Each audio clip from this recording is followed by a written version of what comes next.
Good morning, everyone. Phi Farley here, April 27th, Tuesday. Happy Tuesday, everybody. We got a nice big slate of baseball today. Unlike yesterday on a travel day, today we got a lot more games to pick from and better lines to pick from.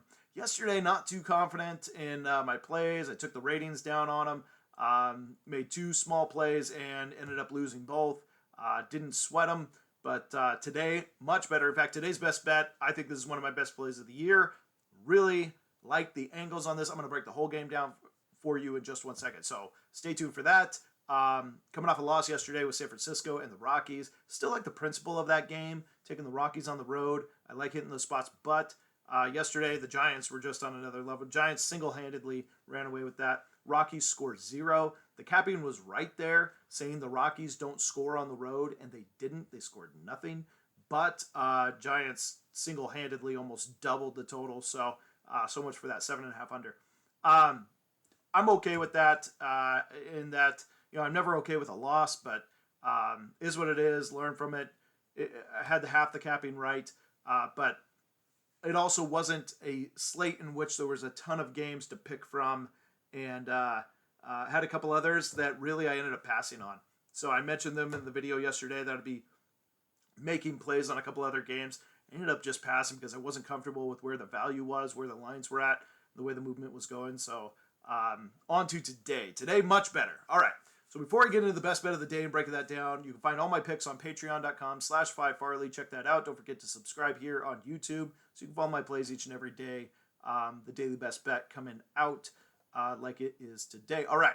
So let's talk about Mariners versus the Astros. Mariners are really lucky to be sitting at 13-10 at this point, and they know it. This is not a team built for the playoffs. They're still at least a year away from getting that young talent, as long as they don't ship it out to New York or San Diego. They're at least a year away from making a playoff run. Houston Astros, that said, are the opposite. They're sitting at 11-11, 5-6 at home. This will turn. They will be at the top of the division by the end of the year. Well, right underneath the Athletics, in my opinion. So you'll probably have the Athletics, Astros, and then Angels by the time we get to the end of the season. That said, here we are early on, and Mariners are going to Houston. Now, yesterday I mentioned that there was an angle against Urquidy for the Mariners, but that wasn't taken into account that the Astros absolutely destroy the Mariners at home. Now, first let's look at the numbers, and then we'll talk about their history together. Mariners so far hitting .215, only 99 runs on the season. They've been very productive in their hits, only hitting .215 to score 99, but that's still towards the bottom of baseball. Slugging percentage is just .373, but they have a 3.9 ERA that keeps them in games that allows them to win. 1.26 whip compared to the Astros is not quite, it's a little elevated for having a 3.9 ERA. Astros, .260 batting average, even better at home. They have 198 hits, 423 slugging percentage, 50 points higher than that of the Mariners. A 4.13 ERA, but only a 1.22 whip, so under that of Seattle. Now, when it comes to what they've done as of late, they've won 4 of the last 5. And against the Mariners, like I mentioned, over the last 3 seasons, at home, they are 16-1. They have only one loss. It came last year.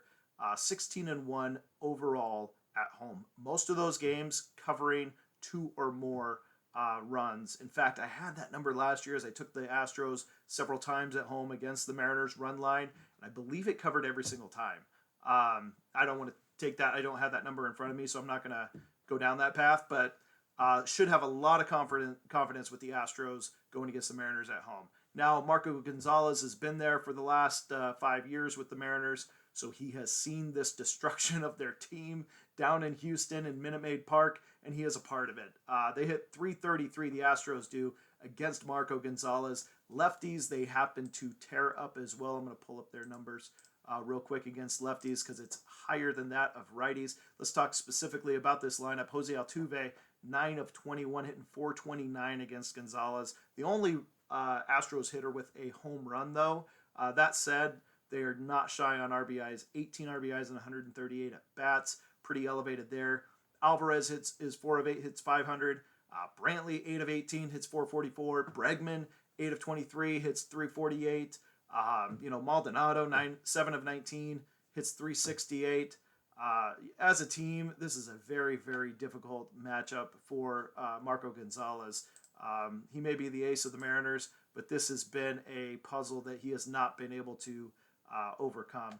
Astros at home hit 275, like I mentioned, 260 on the year, elevated 275 at home, and even better against lefties, 291 against lefties this season, where it's 239 against righties. So they do even better against lefties than they do versus righties. Now flip that over, you got Christian Javier going up against the Mariners lineup. He's had success, but limited. There's only been 9 at-bats, of which 1 hit in those 9 at-bats by the hands of J.P. Crawford. He's been sharp so far this year. Hasn't been a game within 1 run. Beat the Angels 8-2. Beat the Athletics 6-2. Beat the Athletics again 9-5. In 13 2/3, he's allowed only 9 hits, 2 runs, and has yet to allow a home run. So all things are pointed towards the Astros here. Pitching matchup, offensive strength, and then the history of these two teams and how they have matched up together. Just in general, the Mariners in the last 58 meetings against the Astros only have 16 wins in general. In Houston, the last 59 meetings, 18-41. Yikers. But like I said, 16-1 the last 17 meetings down in Houston. So this is, I think, a really good opportunity to get a line that's not as inflated as it probably should be. Right now, I'm going to take a run line at this much chalk. So run line is at plus 110. I will lay the 1.5 with the Astros, getting the job done against the Mariners. Really, really like this play. So one of my best plays so far, biggest one of April. Going with the Astros minus 1.5. Good luck everyone today, and we'll see you again soon.